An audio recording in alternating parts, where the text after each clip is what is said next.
القطة المصرية المحظوظة كايرو ذهبت لتأكل من النفايات فوجدت نفسها في لندن.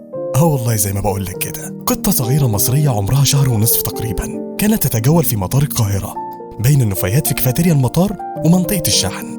بالصدفة القطة دخلت طائرة الخطوط الجوية الإماراتية المسافرة من القاهرة إلى برمنغهام في إنجلترا. فعلا تحركت الطائرة والقطة داخلها. طول الرحلة 3000 ميل تقريبا. وصلت الطيارة لإنجلترا وعمال المطار لاحظوا القطة وسط الحقائب وبلغوا أمن المطار.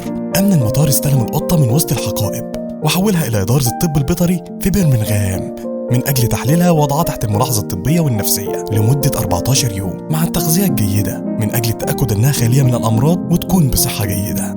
خطوط الإمارات عرضت أنها تتحمل تكلفة الكشف الطبي على القطة المصرية باعتبارها أنها راكب من ركاب خطوط الإمارات قادم من القاهرة، لكن السلطات في برمنغهام أصرت على معاملتها كما تعامل قطط برمنغهام وأطلقوا عليها اسم كايرو.